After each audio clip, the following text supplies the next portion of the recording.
All right, so Pyro, huh? Buckle up, because when we talk about Pyro, we're talking about a system that's gone completely off the rails. Off the rails is right. It's amazing how much chaos we find out there, and Pyro is a prime example. It's like a case study in how things can go wrong in space. Outlaws, abandoned colonies, even a planet that got demoted to a moon.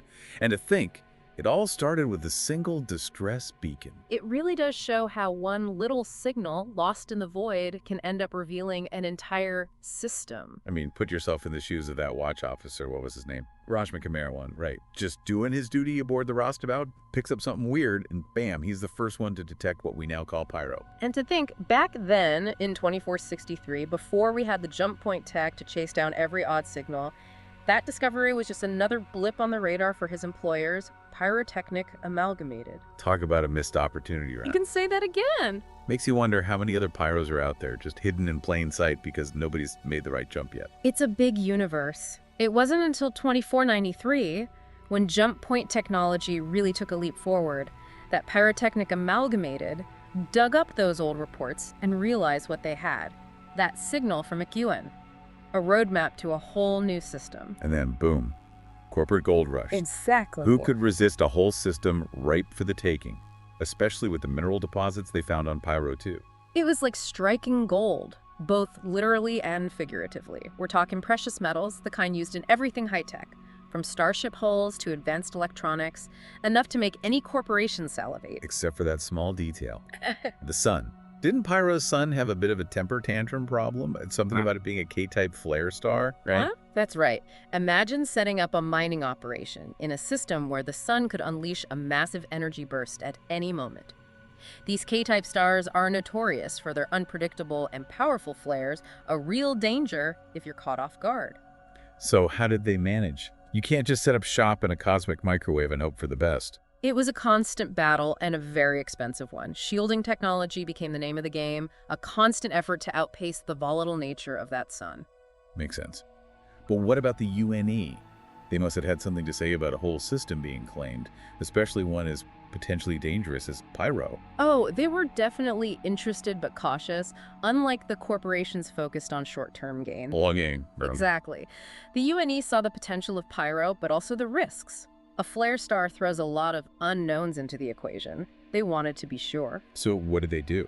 They opted for a measured approach, initiating a 10-year pilot program to study the long-term effects of the flare star on humans before committing to full-scale colonization.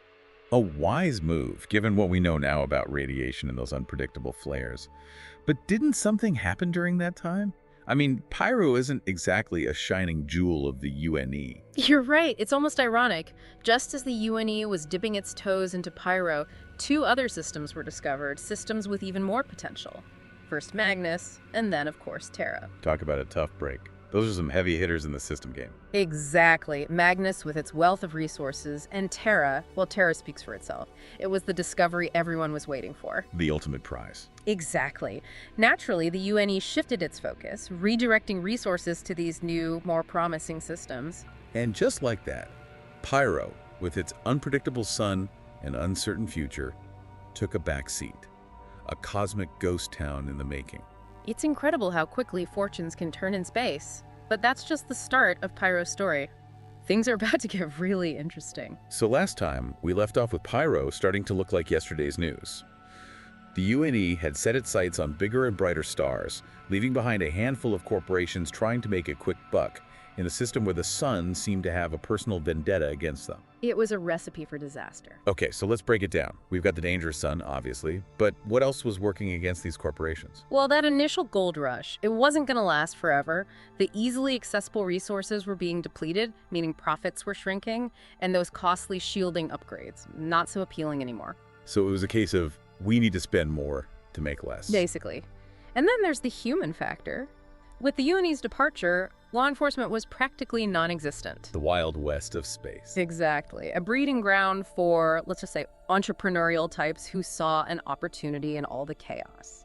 Are we talking like space pirates? Outlaws? Come on, indulge me. Outlaw is probably a more accurate term, but you're not far off. But forget romanticized pirates of old. These were organized, tech-savvy groups who knew a good mark when they saw one. And Pyro, Pyro was practically flashing neon signs. Right for the taking. Precisely. And remember that advanced shielding technology those corporations invested in. To survive the sun, yeah. Well, that same tech gave those outlaws a serious edge. Level playing field. So the very thing meant to protect them became the tool that ran them out. Talk about irony. It's a classic case of unintended consequences. The outlaws exploited the situation perfectly, hitting mining operations and transport ships. It got bolder, more frequent. Those corporations never stood a chance. What a nightmare, those poor corporate miners. I can only imagine the morale. It was a turning point. They were bleeding resources, profits were non-existent, even Pyrotechnic amalgamated, the ones who discovered the system. They called it quits. Seriously, they got pushed out of their own discovery. That's harsh. What happened to the people who were left behind? Did everyone just pack up and leave? Some did, but many were stuck. They didn't have the resources to just up and leave a system that was quickly becoming synonymous with danger. So let's fast forward to today. What would we find if we visited Pyro now? Imagine a system on the brink, where survival is a daily grind and alliances change faster than the weather. No real government, no central authority, just territories carved up by factions, all vying for power. Sounds like a free-for-all. Pretty much. Ruined Station, that old Pyrotechnic amalgamated hub, it's become the epicenter. Outlaws, scavengers, folks desperate to carve out a living on the fringes. It's a melting pot of the desperate and the dangerous. And whoever controls Ruin Station controls the whole system, I'm guessing. Control the station, control the few trade routes that still operate. That's the name of the game in Pyro. It's a constant power struggle. What about the planets? What's it like living on a planet in the middle of all that? Challenging is an understatement. Take Bloom, Pyro Noah 3rd, the only naturally habitable planet, but far from paradise. Let me guess, not exactly a lush paradise. More like a graveyard of abandoned mining outposts. Ghost towns baking under that unpredictable sun. So how are people even surviving there? They adapt. They always do. Repurposing old infrastructure. Mining tunnels become shelters. Anything to eke out an existence. It's a testament to human resilience. Salvaging a life from the wreckage. Exactly. And what about those other planets? We talked about Monarchs earlier, rich in minerals. Ah, Monarchs. It's practically a case study in stubbornness. Technically, it's lethal to humans. Atmosphere is loaded with carbon monoxide. You'd think that would be enough to scare people off. You'd think. But those abandoned mining outposts, the ones the corporations left behind, they were built tough, designed to withstand the worst. They had to. And that means robust life support systems, more than enough to keep people alive. So they're holed up in those old outposts. It's their best shot at survival. Times are tough in Pyro. You join a faction, you might get some protection, some resources, but there's always a price. Yeah, I bet. Freedom for safety. Not an easy choice. It makes you realize some things are universal, even in the farthest reaches of space. But there's one last twist to this story, and it involves a planet that faced a rather unique fate. You mean Pyro 4-Way, the planet that got downgraded to a moon? I'm ready for this story. All right, so before we went to break, we were talking about Pyro 4, this planet that got demoted, right, like a cosmic downgrade to a moon. What happened there? It's a story of cosmic bad luck, a reminder that out there, forces are at play that are just mind-boggling. Imagine Pyro 4 back in the day, a planet probably with its own whole ecosystem just cruising around its sun like its neighbors. I can picture it. What went wrong? Did it get too close to that gas giant Pyro V? Worse than that, actually. Astronomers think, and the evidence sort of points to this, that Pyro V basically got T-boned. We're talking about a collision with another celestial object, an impact that you can't even really imagine. Okay, yeah, that's not good.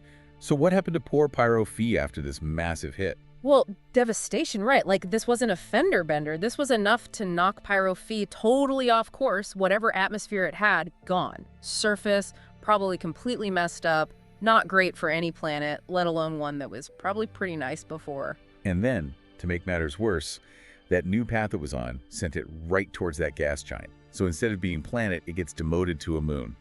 Brutal. Talk about adding insult to injury, right? And it's not even a stable situation. Pyro V is basically living on borrowed time. Not a question of if, but when for this moon? So is it going to crash into the gas giant? Could go a couple of ways, actually.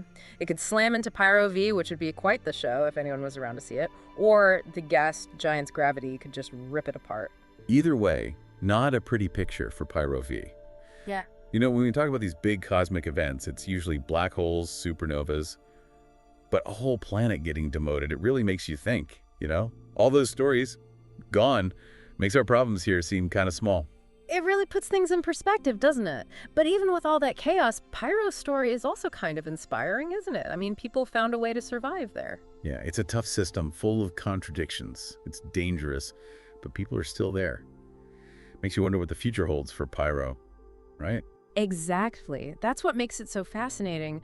It's this reminder that even in the weirdest corners of the galaxy, there's always something new to discover, and even when it seems hopeless, life, in some form, finds a way. So Pyro, huh? Outlaws, a wild sun, and a planet that just can't catch a break. It's been a wild ride exploring it. Big thanks to you for walking us through it all. Anytime. Pyro is definitely one for the books. And to all you listeners out there, thanks for joining us on this deep dive. Keep exploring, and we'll see you on the next one.